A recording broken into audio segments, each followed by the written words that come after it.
ये 4th country होगा जो चांद पे जाएगा, सॉफ्ट लैंडिंग कर पाएगा। कितने कंट्री हैं इस दुनिया में, उसमें चौथा नंबर और चांद पर पहुंचना। और हम अभी तक हम पता है अभी तक कहाँ पर हैं? मैं बताऊं बहुत अफसोस के साथ, हम अभी तक कहाँ पर हैं? नमाज के दौरान आपके पांचा टुकने से ऊपर है या नीचे? अस्सलाम वालेकुम, नमस्ते, सत श्री अकाल। कैसे हैं आप लोग? उम्मीद करती हूँ बिल्कुल ठीक होंगे, खुश होंगे। मैं हूँ हसीका अली और मेरे साथ है तारिक नियाज़ी। अस्सलाम वालेकुम, नमस्ते, सत श्री अकाल। उम्मीद करता हूँ ठीक होंगे, खुश होंगे। माँ बाप का हमेशा ज़िंदगी भर एहतराम करें। जिनके माँ बाप दुनिया में मौजूद हैं उनकी खिदमत करें। माँ बाप से बढ़ के कुछ भी नहीं है। और अपनी वाली को छोड़ के दूसरों के पीछे मत भागें, क्योंकि ये देखें, समझ रहे हैं ना आप। तो दोस्तों, आज की वीडियो बहुत ही ज़्यादा इंटरेस्टिंग इन्फॉर्मेटिव है। आज की वीडियो का टाइटल है upcoming mega projects 2021। So start करते हैं अपनी वीडियो को। Let's start. नाजुक सूरत हाल है। ओके गाइस, तो वीडियो को स्टार्ट करते हैं। Top upcoming mega projects in India 2021। दोस्तों, स्वागत है आपका चैनल की एक नई वीडियो में। तो आज की इस वीडियो में हम बात करेंगे कुछ ऐसे मेगा प्रोजेक्ट्स के बारे में जो अब अपने बिल्कुल आखिरी पड़ाव पर हैं। ऐसे मेगा प्रोजेक्ट्स जिनमें कई सालों से काम चल रहा था और अब आखिरकार अगले साल ये मेगा प्रोजेक्ट्स पूरे होने वाले हैं। तो आज बने रहिए वीडियो के साथ, क्योंकि देखते हैं इंडिया के कौन से ऐसे प्रोजेक्ट्स हैं पूरा होने के बाद अगले साल आप भी उन्हें देखने के लिए जरूर जा सकते हैं। हेलो दोस्तों, मेरा नाम है दीपक, आप देख रहे हैं इट्स इनक्रेडिबल फॉर यू। तो आइए शुरू करते हैं। काश हम जा सके देखने। अच्छा वो था इंट्रो इनका, incredible for you, it's number incredible. 7 Chenab bridge. तो नंबर 7 पर हमारे पास है चिनाब ब्रिज। अगर आपने पहले भी भारत के मेगा प्रोजेक्ट्स की वीडियोस देखी होंगी तो आपने चिनाब ब्रिज का नाम जरूर सुना होगा। भारतीय यूनियन टेरिटरी में बन रहा ये स्टील और कंक्रीट का ब्रिज बनने के बाद दुनिया का सबसे ऊंचा रेलवे ब्रिज होने वाला है। अच्छा वो सही सही करीबन 1178 फीट होगी, जो कि आईफिल टावर से भी ऊंचा। कमाल है। 359 मीटर। काफी ज्यादा इसका जिक्र तो हमने काफ़ी वीडियोस में सुना भी है। ज़बरदस्त। बनकर तैयार हो जाना था, लेकिन साल 2008 में इस ब्रिज की स्टेबिलिटी और सेफ्टी की वजह से इस प्रोजेक्ट के काम को ही रोक दिया गया था। उसके बाद साल 2010 में फिर से इस ब्रिज पर काम शुरू अच्छा, हुआ काफ़ी और सालों तब से सोचा प्रोजेक्ट गया कि शायद ये 2015 तक पूरा हो जाएगा, लेकिन फिर से ऐसा नहीं हो पाया और अब भी इस प्रोजेक्ट का काम चल रहा है। लेकिन अब इसका काम लगभग अपनी आखिरी स्टेज में कमाल है है यार। और अगले साल तक आपको जम्मू और कश्मीर में दुनिया का सबसे ऊंचा रेलवे ब्रिज देखने को जरूर मिल जाएगा। नंबर 6 जबरदस्त। Z-more tunnel. नंबर 6 के लिए आपको जम्मू कश्मीर से ज्यादा दूर जाने की जरूरत नहीं है। लद्दाख में ही मौजूद है ये ज़ेड-मॉर टनल, जो इस वक्त श्रीनगर और कारगिल के बीच बन रही है। साल 2015 में श्रीनगर और इस टनल कारगिल के प्रोजेक्ट पर काम शुरू हुआ था, जिसकी कुल लंबाई 6.5 किलोमीटर की है। ये टनल भारत के लिए उस जगह पर काफी ज्यादा स्ट्रेटेजिक इंपॉर्टेंस भी रखती है। बनने के बाद इस टनल का एक मुख्य काम ये होगा कि टनल उस हिस्से में 12 महीने कनेक्टिविटी का काम करेगी, जो कि साल में कई बार भारी बर्फ की वजह से। और avalanches क्या की वजह बात से है टूट जाता है। यार। साथ ही इस टनल के पूरे हो जाने के बाद उस रीजन में टूरिस्ट को होने वाली दिक्कतें भी काफी हद तक खत्म हो जाएंगी, जिससे मतलब ऊपर से अगर बर्फ और मौसम का मसला है तो टनल ही बना डाली। कमाल है। रफ्तार से इस टनल के प्रोजेक्ट पर काम हो रहा है और अगले साल तक इस टनल के पूरे हो जाने की उम्मीद है, जिसके बाद लद्दाख डेवलपमेंट में एक और कदम आगे निकल जाएगा। वाह वाह। नंबर 5 कच्ची दरगाह बिदुपुर ब्रिज। तो कच्ची बिहार दरगाह। में पटना और बिदुपुर को कनेक्ट करने वाला ये कच्ची दरगाह बिदुपुर ब्रिज रहेगा हमारे 5वें नंबर पर। ये ब्रिज इस वक्त अंडर कंस्ट्रक्शन है, जो पूरा होने के बाद बिहार के नॉर्दर्न और सदर्न पार्ट के बीच एक अच्छी कनेक्टिविटी देने के साथ ही 2 मेजर नेशनल हाईवेज को भी कनेक्ट कर देगा। साल 2016 में इस प्रोजेक्ट की शुरुआत की गई थी, जिसके अगले साल नवंबर तक पूरा हो जाने की उम्मीद है। बनने के बाद ये काफी हद तक महात्मा गांधी सेतु पर इस वक्त बढ़ रहे बोझ को भी कम कर देगा। साथ ही 6 लेन के साथ ये भारत की नदी के ऊपर बनने वाला अभी सबसे लंबा ब्रिज भी होने वाला है, जिसकी लंबाई 9.76 किलोमीटर होगी। इसी साल के अंत तक इस ब्रिज के केबल्स का काम शुरू कर दिया जाएगा, जिसके बाद अगले साल तक पटना के पास खुद का एक बांद्रावली सीलिंग का एक अवतार होने वाला है। Number 4 dedicated freight corridor. तो ये फ्रेट कॉरिडोर मैंने अपनी पहले भी एक वीडियो में इंक्लूड किए थे। फ्रेट कॉरिडोर ये दिल्ली मुंबई पता तो नहीं। अलग से वो ट्रैक्स होते हैं ये जिनका ट्रैक्स। इस्तेमाल मालगाड़ियां मालगाड़ी में एक जगह से दूसरी जगह तक इंपोर्ट जाने के लिए एक्सपोर्ट करती इधर से हैं। उधर। अगर आप आज भी देखो तो भारतीय रेलवे में कई बार कई ट्रेन लेट होती हैं, फिर चाहे वो पैसेंजर ट्रेन हो या फिर मालगाड़ियाँ, जिसका एक मुख्य कारण ये भी है कि कई बार ऐसी सिचुएशन बनती है कि एक ही ट्रैक का इस्तेमाल मालगाड़ियाँ और पैसेंजर ट्रेन दोनों को करना पड़ता है, जिस कारण एक ट्रेन के निकल जाने तक दूसरी ट्रेन को वहीं पर रुकना पड़ता है। ये ट्रेन के शेड्यूल को तो इफेक्ट करता ही है, साथ ही सिस्टम को भी और सिस्टम ज्यादा को भी। कॉम्प्लेक्स बनाता है, जिसका एक सीधा सा समाधान है और वो है ये फ्रेट कॉरिडोर। ऐसी पटरियां जो अलग से मालगाड़ियों के लिए बिछाई गई है ताकि ना ही मालगाड़ियों को दिक्कत हो और ना ही पैसेंजर ट्रेन को। ईस्टर्न और वेस्टर्न डेडिकेटेड फ्रेट कॉरिडोर दो मुख्य फ्रेट कॉरिडोर्स हैं जिस पर इस वक्त काम चल रहा है, जिसका काफी काम इस वक्त तक पूरा भी हो चुका है और अगले साल तक इस जबरदस्त। प्रोजेक्ट पर लगभग पूरा काम खत्म करने का टारगेट रखा गया है ताकि यात्रियों की रेलवे यात्रा को और भी ज्यादा बेहतर बनाया जा सके। Number 3, 360 waste Mumbai. 360 वेस्ट इस वक्त मुंबई में बन रहा एक सुपर टॉल स्काईस्क्रैपर है। ओहो। दो टावर से मिलकर मुंबई। बनेगा, जिसे ग्राउंड लेवल पर एक पोडियम की मदद से जोड़ा जाएगा। दोनों आपस में। पहला टावर ए की ऊंचाई करीबन 1220 फीट होगी, जिसका इस्तेमाल होटल की तरह किया जाएगा। वहीं 853 फीट ऊंचा टावर बी एक प्राइवेट रेसिडेंस की तरह इस्तेमाल में लिया जाएगा। बीच के पोडियम में काफी जगहों पर रेस्टोरेंट्स और बॉल रूम्स बनाए जाएंगे। बनने के बाद ये बिल्डिंग भारत की दूसरी सबसे ऊंची बिल्डिंग बन जाएगी। साल 2011 में स्काईस्क्रैपर के प्रोजेक्ट पर काम शुरू हुआ था और उम्मीद है कि अगले साल तक इस तकरीबन 10 साल हो गए। तैयार कर लिया जाएगा।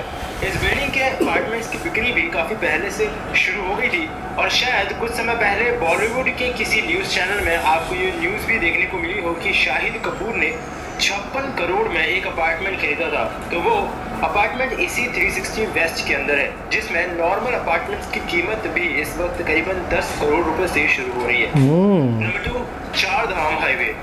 तो चार धाम हाईवे या जिसे चार धाम महामार्ग के नाम से भी जाना जाता है, ये एक अंडर कंस्ट्रक्शन नेशनल हाईवे है भारतीय राज्य उत्तराखंड में। पूरा बनने के बाद ये उत्तराखंड की चारों धाम बद्रीनाथ, केदारनाथ, गंगोत्री और यमुनोत्री को आपस में जोड़ेगा। साल 2016 में इस प्रोजेक्ट का फाउंडेशन स्टोन रखा गया था, जिसे पूरा बनाने में 12,000 करोड़ रुपयों तक का खर्चा आ सकता है। इस पूरे प्रोजेक्ट की लंबाई लगभग 719 किलोमीटर है, जिसे इस तरह से बनाया जा रहा है कि इसके बीच कम से कम एक्सीडेंट और स्लाइड प्रोन वाले एरियाज आए, जिसके लिए कई बड़े ब्रिजेस और टनल्स को भी इस प्रोजेक्ट में इंक्लूड किया गया है। इस वक्त तक काफी काम इस प्रोजेक्ट पर पूरा हो चुका है और शायद अगर कोरोना नहीं आता तो ये इसी साल पूरा भी हो जाता। कुछ ही समय पहले ministry of state for road transport and highways V K Singh ने उत्तराखंड सीएम त्रिवेंद्र सिंह रावत के साथ इस प्रोजेक्ट का एक जायजा लिया था, जिसके बाद उन्होंने कहा था कि ये प्रोजेक्ट अगले साल हरिद्वार महाकुंभ से पहले पूरा कर लिया जाएगा,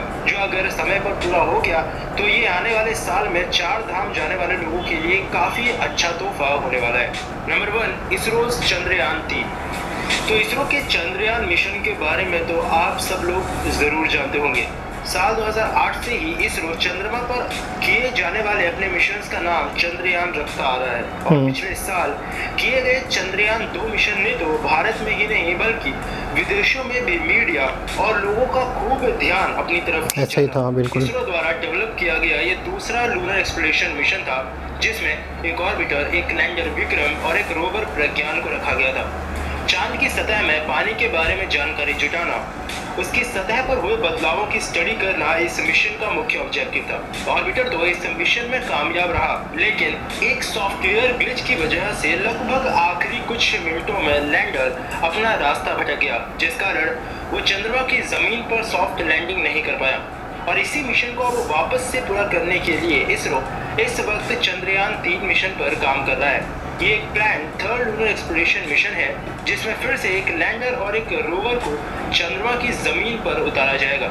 इस बार इस मिशन में कोई भी ऑर्बिटर नहीं होगा, क्योंकि चंद्रयान 2 का ऑर्बिटर ठीक से काम कर रहा है। GSLV Mark 3 यानी भारत के सबसे पावरफुल रॉकेट को अगले साल इस मिशन के साथ लॉन्च किया जाएगा और अगले साल इस मिशन को पूरा करने के बाद भारत दुनिया का चौथा देश होगा जो कि चंद्रमा की सतह पर सॉफ्ट लैंडिंग करने में कामयाब होगा। और उम्मीद करते हैं कि अगले साल भी रात तक वो लोग इस मिशन को देखते रहेंगे जो पिछले साल रात भर इस मिशन को बिना पलक झपकाए देख रहे थे, क्योंकि अगले साल इसरो का एक जोरदार तमाचा जो पड़ना है उन सबके मुंह पर।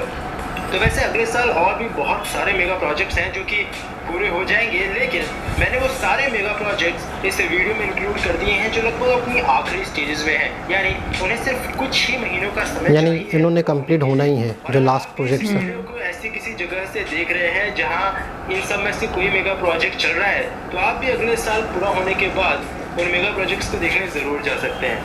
तो बस अभी के लिए इस वीडियो में इतना ही। मुझे उम्मीद है कि आपको वीडियो ओके गाइस, तो कैसी लगी आपको वीडियो? मुझे तो बहुत ही इंटरेस्टिंग लगी। आप बहुत बताइए। ज़बरदस्त, बहुत ज़बरदस्त। और ये बहुत ही अच्छा जो सिलेक्टेड इस वीडियो में बहुत सेलेक्टेड प्रोजेक्ट्स बताए गए हैं जो बहुत हैवी प्रोजेक्ट्स थे, यानी कि छोटे मोटे तो पता नहीं कितने चल रहे होंगे, ये तो यूँ समझ लो कि मेगा बहुत मेगा प्रोजेक्ट्स। जिसमें मुझे तो सबसे ज़्यादा शॉकिंग तो वो लगा कि ऊपर मौसम ख़तरनाक, बर्फ़बारी, शदीद किस्म की सर्दी, तो उन्होंने टनल से ही लद्दाख तक का रास्ता बना लिया, टनल के थ्रू ही। जी मोर टनल, ज़बरदस्त। ब्लूपर। अच्छा, इसके अलावा मुझे जी मोर टनल। Good job. अच्छा, इसके अलावा मुझे जो सबसे अच्छा लगा ना वो ये लगा, मुंबई सिटी में जो है, जो टावर। शाहिद कपूर ने भी अपार्टमेंट बुक करवाया, वो आपने देखा वो कितना बड़ा है। बहुत मेगा, और इंडिया की सबसे बड़ी बिल्डिंग, इंडिया की सेकंड लार्जेस्ट। कमाल। 853 यानी कि इंसान की सोच से बड़ी चीज़ें, यानी कि इंसान कहाँ तक सोच सकता है, उससे भी हैवी प्रोजेक्ट्स वगैरह बहुत ज़बरदस्त। इसके अलावा चंद्रयान पे तो बहुत पाकिस्तान में भी, मतलब पूरी दुनिया के मीडिया ने ये दिखाया था, लेकिन इंशाल्लाह जिस शख्स की वो मेहनत थी, एक जो डॉक्टर थे, जो मतलब साइंटिस्ट थे, उस शख्स को मोदी ने गले लगाया नाकाम होने पर। यानी कि कहते हैं कि वो प्रोजेक्ट आखिरी लम्हों में सॉफ्ट लॉन्च नहीं कर सका चांद की ज़मीन पर, उसके बावजूद भी मोदी ने उसे बहुत अप्रिशिएट किया। और पाकिस्तान में भी इस पे बहुत ज़्यादा मतलब है कि शोर शराबा हुआ, नेगेटिव कमेंट्स भी हुए कि देखो इंडिया ये नहीं कर सका। लेकिन मैं जहाँ तक समझता हूँ कि देखो टेक्नोलॉजी के लिहाज से जो भी प्रोजेक्ट्स होते हैं तो उसमें 19-20 होता है, लेकिन ये तो देखे ना कि आज वो चांद पर पहुंच गए हैं। और ये अगर ये वाला प्रोजेक्ट सक्सेसफुल हो जाता अगले है साल उनका, तो ये 4th कंट्री होगा जो चांद पे जाएगा, सॉफ्ट लैंडिंग कर पाएगा। कितने कंट्री हैं इस दुनिया में, उसमें 4था नंबर और चांद पर पहुंचना। और हम अभी तक, हम पता है अभी तक कहाँ पर हैं, मैं बताऊं बहुत अफसोस के साथ, हम अभी तक कहाँ पर हैं।